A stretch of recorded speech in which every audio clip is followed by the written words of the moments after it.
Salut tout le monde, c'est The Green Fang et on se retrouve aujourd'hui pour une petite vidéo dans laquelle je vais prendre le temps de vous parler un peu plus en détail de Blood and Plunder.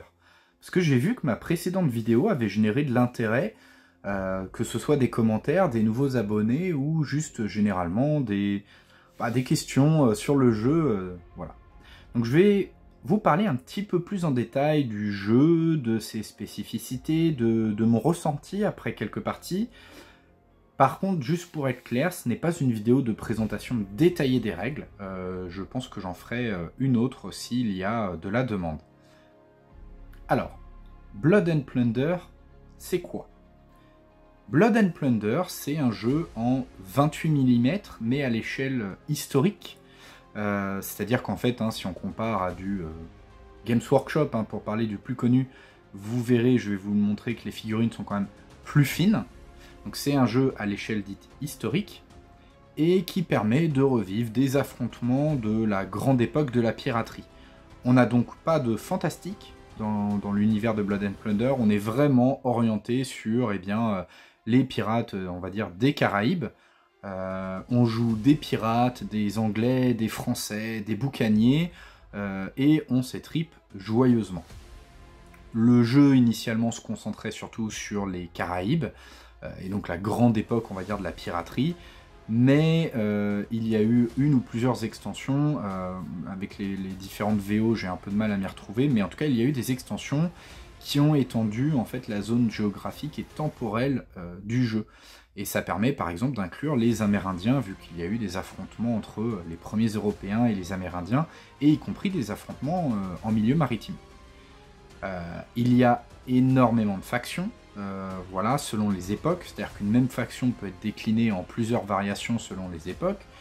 On va avoir par exemple la marine royale anglaise, des corsaires français, anglais, espagnols, la marine royale espagnole, et on va pouvoir également aller chercher des commandants réputés comme Barbe Noire par exemple du côté des pirates. Blood and Plunder, ça va permettre de refaire des affrontements terrestres, des affrontements maritimes et des affrontements amphibies.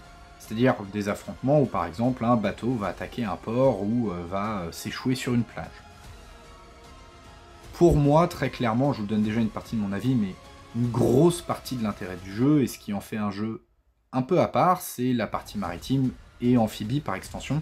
C'est vraiment le fait de pouvoir avoir ce genre de pièces à bord, ce genre de bateau comme ça, des sloops ou plus gros, pouvoir faire des abordages, tirer au canon et faire couler son adversaire. Pour moi, ça c'est vraiment ce qui fait un peu le sel du jeu.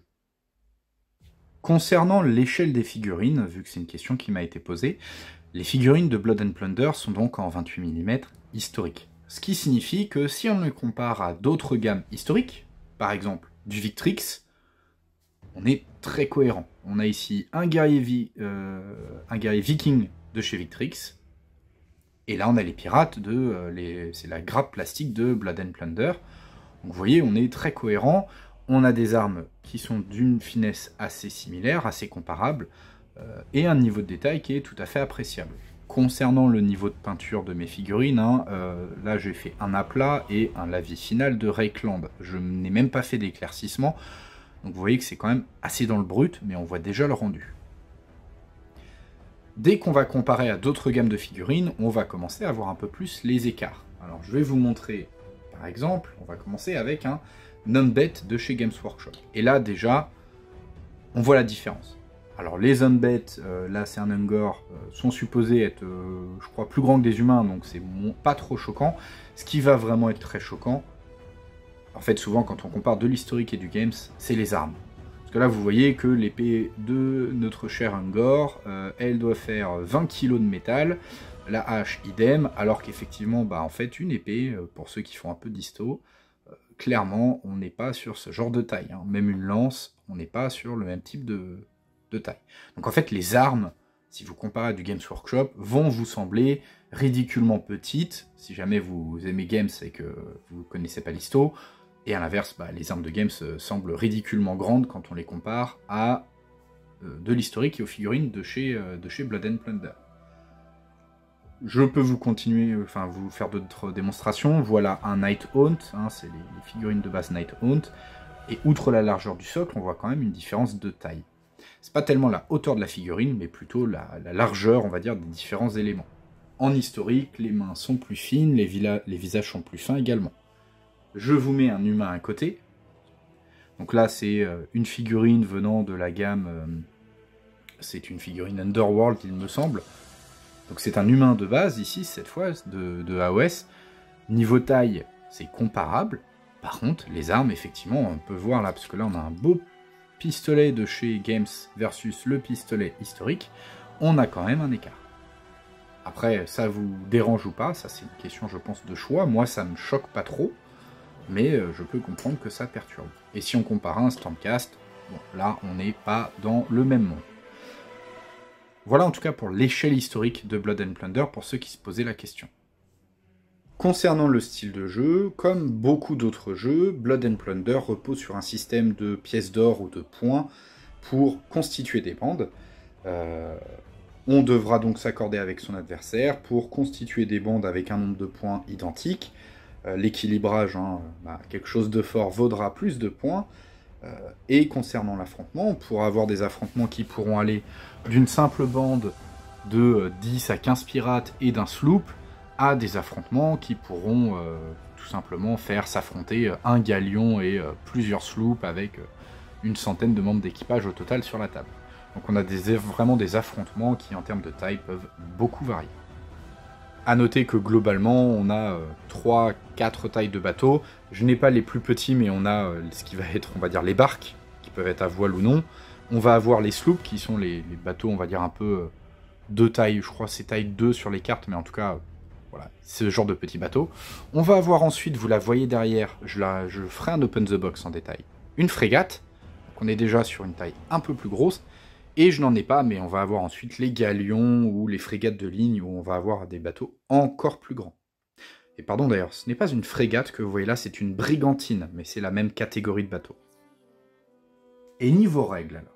Alors, Blood and Plunder, c'est un jeu en activation alternée. C'est-à-dire que chaque joueur, chacun son tour, va activer un groupe de pirates pour lui faire réaliser une ou plusieurs actions. La petite différence avec, par exemple, un Epic Armageddon, c'est qu'on n'a pas une activation alternée, on va dire, systématique. On a, avant chaque activation, un système de cartes. C'est-à-dire que lorsque moi et mon adversaire allons devoir activer une unité, on va avoir des cartes en main. Alors, je vais vous en montrer quelques-unes. Des cartes en main comme celle-ci. Voilà. Avec des valeurs de carreau, pique, cœur. Et également, comme vous le voyez là, un certain nombre d'actions qui en découlent et également une valeur. Donc un 8 de cœur par exemple, un 3 de pique, un 3 de carreau. Au début de chaque tour, les joueurs vont respectivement choisir une carte, face cachée, la révéler en même temps, et selon les cartes révélées, on va avoir un joueur qui va commencer et l'autre joueur qui s'activera en deuxième. Il n'est donc pas possible d'activer 4 unités d'un coup sans que l'adversaire puisse riposter. Par contre, il est possible d'avoir une sorte de double tour. Si, imaginons que je vise le premier tour d'être deuxième, peut-être que le tour suivant, j'aurai une carte en main qui me permettra de m'assurer d'être premier, et donc techniquement d'activer un peu de 2 unités l'une après l'autre. On a donc un peu un mind game à ce niveau-là, c'est-à-dire qu'on va avoir intérêt parfois à être le premier à jouer, et parfois non, donc on va devoir choisir. Les cartes en plus ont des bonus, qui, si je le résume, c'est si jamais on cherche absolument à jouer en premier, on va généralement jouer avec moins d'actions, donc par exemple le pique. Vous voyez qu'une unité inexpérimentée n'aura qu'une action si je joue du pique, mais je vais sûrement être prioritaire. Et si je joue du trèfle, moins de chances d'être premier, une unité inexpérimentée aura 2 actions. On a un système du coup un peu comme Star Wars Légion, pour ceux qui connaissent, c'est-à-dire qu'on va devoir réfléchir à chaque tour, si on veut absolument s'activer en premier, si on est OK pour jouer en deuxième, et éventuellement avoir des bonus.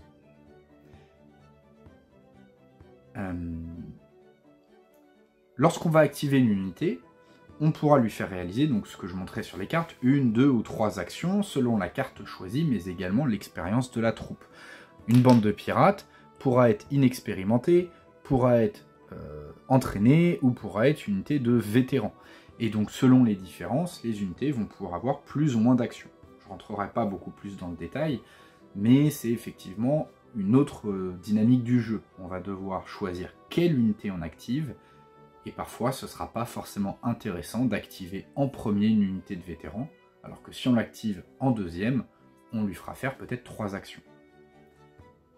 Les actions d'ailleurs, bon, on va avoir les actions un peu simples, un peu standards, comme le fait de se déplacer ou se battre, et des actions dites dédiées qui vont nécessiter de, on va dire entre guillemets, ne faire que ça du tour.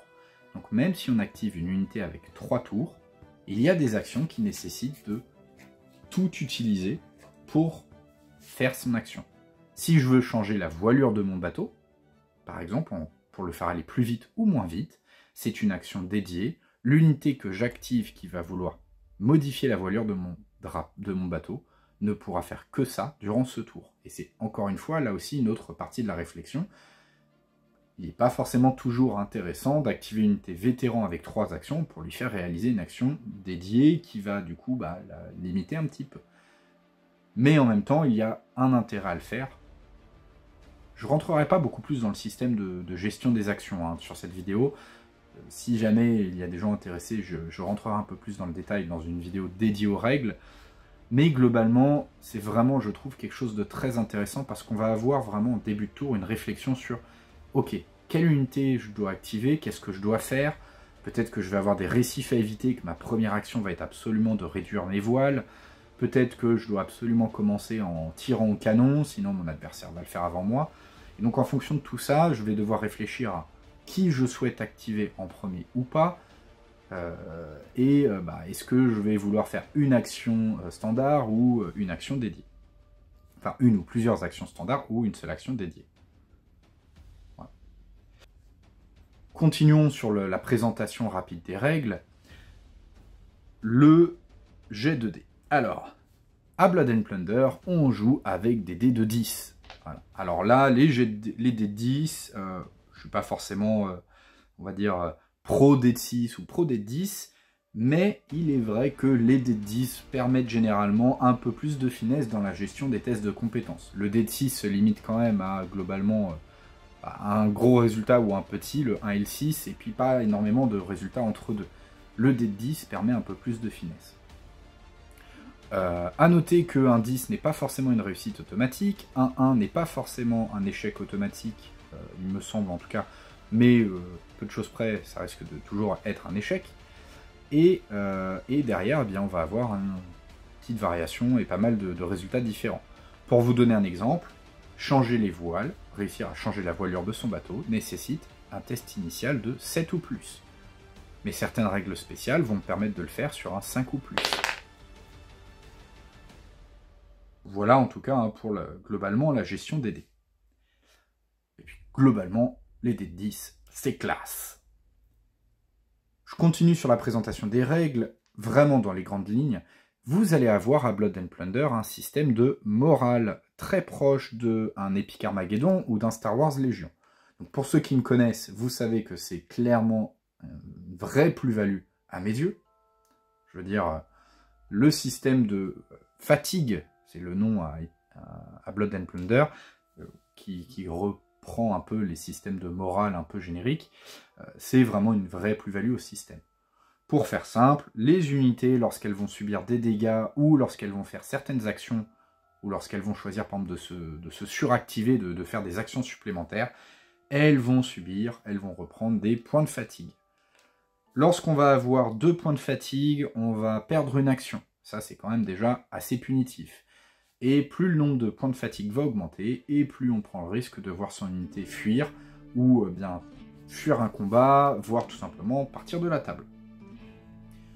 Donc on va devoir faire attention à la façon dont on gère son moral. Et les unités comme par exemple les pirates anglais, les marins anglais, ont une meilleure gestion de la bravoure que d'autres. Les factions ont vraiment des particularités sur les différentes parties du jeu.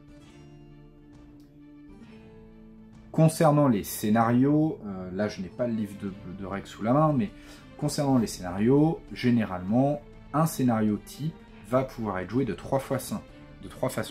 Sur mer, sur terre ou amphibie. Et donc ça va influencer le système de déploiement, le système éventuellement de mise en place, etc. Donc on va choisir quel scénario on veut faire et ensuite quel type de... Qu'est-ce qu'on veut faire? Est-ce qu'on veut le faire en maritime, en amphibie ou sur terre? Généralement, les scénarios, de ce que j'ai vu, il y a souvent un défenseur et un attaquant, ce qui va influencer sur les conditions de victoire, c'est-à-dire que tous les scénarios ne sont pas symétriques.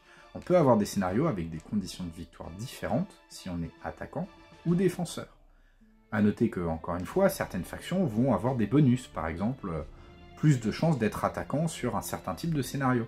Donc là aussi, on va avoir une autre particularité du jeu et des différentes factions qui sont présentes.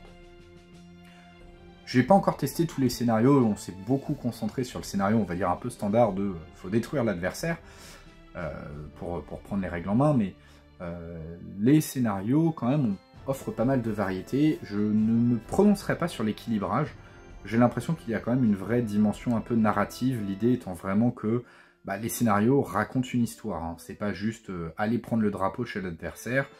On va avoir des scénarios comme empêcher le bateau de ravitaillement, enfin le bateau adverse de ravitaillement de traverser la carte, aller détruire, s'aborder l'artillerie adverse, des choses comme ça. Donc ça, plutôt intéressant, on a pas mal de scénarios présents initialement. Je continue sur la partie, là, cette fois, plutôt, on va dire, un peu pareil, un peu générique. Blood and Plunder utilise un système de mots-clés. C'est-à-dire que la plupart des règles, voire toutes, a priori, sont communes à toutes les factions. Par exemple, la règle marin, qui permet de réussir ses tests de voilure plus facilement, est une règle qui est commune à plein d'unités, que ce soit les marins anglais, les marins français ou autres. On va avoir d'autres règles comme ça qui vont être également communes.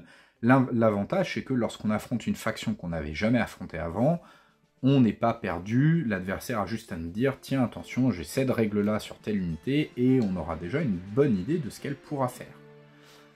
Ça ne veut pas dire pour autant que les factions sont ternes. Parfois, les jeux qui ont, on va dire, des systèmes de mots-clés communs et des règles communes sont un peu ternes, un peu, vous voyez, sans saveur. Franchement, on a fait nos premières parties pirates contre chasseurs de pirates anglais, et vraiment, vous voyez la différence entre nos unités de base et nos règles spéciales. Entre les pirates vraiment orientés offensifs et les chasseurs de pirates anglais qui ont une très bonne gestion du moral, on a vraiment des façons de jouer assez différentes. L'avantage quand même, c'est que on n'a pas 28 règles spéciales par faction. Donc si j'affronte encore une fois, hein, je suis chasseur de pirates, j'affronte des boucaniers français, je ne suis pas perdu. Voilà. Donc il y a pas mal de mots-clés quand même, hein. Il y a pas mal de règles d'armes, il y a pas mal de mots-clés. Ça, c'est pour l'instant la partie sur laquelle on a le plus d'apprentissage en ce moment. On a bien saisi les règles de base, mais on se rend compte qu'on oublie encore pas mal de petites règles de nos différentes unités, que ce soit les loups de mer ou les pirates. Par contre, globalement, on devient de plus en plus à l'aise, et comme les mots-clés, encore une fois, sont communs, on s'y fait vite, en fait. Alors, au final, mon ressenti, est-ce que ce jeu est bien? Est-ce que ce jeu est fait pour moi ou pour vous? Alors, déjà, je vais répondre à cette dernière question. Oui, il est fait pour moi, et oui, je pense franchement qu'il est fait pour vous aussi. Le jeu, et mon ressenti, c'est que le jeu est vraiment immersif, rapide et létal. Et ça, c'est globalement, moi, vous me connaissez, ce sont des qualités que j'apprécie.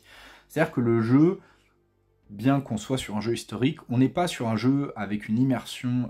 Non, immersion, c'est pas le bon mot. Le but du jeu n'est pas d'aller dans le détail de chaque action. On reste quand même sur un wargame. La gestion d'un certain nombre d'éléments est assez simple, mais on a quand même une bonne immersion avec, par exemple, un tableau des critiques sur les dégâts des bateaux qui est assez intéressant et bien pensé. Le jeu est quand même létal. Se prendre une bordée de canons adverses lorsqu'on n'est pas bien placé, ça peut être terrifiant. Si par exemple le bateau adverse arrive à se mettre à la perpendiculaire et fait tirer plusieurs canons, ça peut vraiment faire beaucoup de dégâts. le système de bataille navale fonctionne bien, les abordages sont cool, le système de combat est assez simple à prendre en main, hein, on lance quelques dés, un dé par figurine, et puis bah c'est parti, on a un jet d'attaque, un jet de défense, donc c'est vraiment rapide. Les unités, notamment les petites unités de 4-5 marins, peuvent voler assez vite. Et donc, bah, à ce niveau-là, c'est vraiment du vrai plus. Faut voir que globalement, là, nos parties, elles ont duré 2-3 heures, sachant qu'on est vraiment, encore une fois, sur la prise en main du jeu, et qu'on jouait à environ 130-140 couronnes, ou pièces d'or, donc 130-140 points. Le matos du jeu, les bateaux, les marins en plastique, est de bonne qualité, c'est pas transcendant, hein, on va être honnête. J'irai pas les acheter pour faire un concours de peinture, mais ça reste de bonne qualité. Moi, ça tombe bien, je fais pas de concours de peinture, mais c'est vrai que je vous inviterai pas à aller acheter ces figurines juste pour le plaisir de la peinture. Peut-être à part quelques-unes que je ne connais pas, mais dans l'ensemble, la gamme est sympa, mais permettra, je pense pas, de faire des trucs incroyables. Donc, est-ce que c'est fait pour vous? Alors, si vous êtes comme moi, que vous aimez l'ambiance pirate, que vous aimez les batailles navales, si c'est un thème qui vous parle, ça vous a toujours titillé de trouver un jeu dans ce style-là, bah clairement, c'est fait pour vous. Si en plus vous aimez les jeux en alterné, bingo, allez-y. Si vous aimez juste bien les jeux en alterné, pareil, allez-y, c'est vraiment un bon jeu à ce niveau-là, parce que même les affrontements sur Terre, sans bateau, le système fonctionne bien, le système de cartes notamment, je trouve, fonctionne vraiment très très bien. Donc voilà, globalement, j'aurais envie de vous dire, franchement, mais genre, allez-y, vous devez absolument y jouer. Maintenant, on va quand même parler aussi des mauvais côtés. Déjà, il y en a un premier, c'est que aujourd'hui, le jeu, il n'existe que en anglais. Et donc, si vous êtes allergique à l'anglais, bah franchement, ça va être quand même assez compliqué. C'est-à-dire qu'il va vous falloir forcément quelqu'un dans votre entourage qui parle l'anglais. On ne parle pas forcément d'avoir un excellent niveau, parce que la plupart des règles se chopent assez bien, mais franchement, si vous êtes vraiment allergique, etc., ça va quand même être compliqué. Et à ma connaissance aujourd'hui, il n'y a même pas de traduction officieuse un peu propre qui circule. Un autre problème également aujourd'hui, c'est que c'est parfois un peu difficile en Europe de trouver les figurines. Le jeu est américain, il vient des US, et donc bah, parfois c'est long à se faire livrer, donc on n'a pas énormément de revendeurs de Blood and Plunder en Europe. Vous en trouverez sur Wayland, sur Fantasy Welt, mais parfois il faudra attendre quelques semaines avant qu'ils se bref, qu'ils refassent leur stock. Réapprovisionnent. J'arrive pas à le dire. Bref. C'est le rhum avec les pirates. Si je devais conclure, pour moi c'est vraiment une bonne découverte, c'est du matos propre, ça fait vraiment plaisir, les parties qu'on a faites étaient vraiment déjà tendues et puis vraiment palpitantes avec des... Ouais, on s'est tourné autour, on a joué avec les voiles, on s'est tiré dessus au canon avant de se finir à l'abordage, c'était vraiment très très cool. J'ai hâte de refaire ma prochaine partie, j'ai hâte aussi de monter en gamme avec des bateaux plus gros, avec plus de marins, plus de canons, et puis je pense franchement qu'on vous fera un rapport de bataille. Vous voyez, le matos est déjà presque prêt à 100%. On vous fera un rapport de bataille sur ce jeu. Comme ça, vous pourrez vraiment vous faire votre avis. Et puis écoutez, d'ici là, je vous dis à la prochaine. J'espère que cette vidéo vous a plu. Et à très bientôt. Salut tout le monde!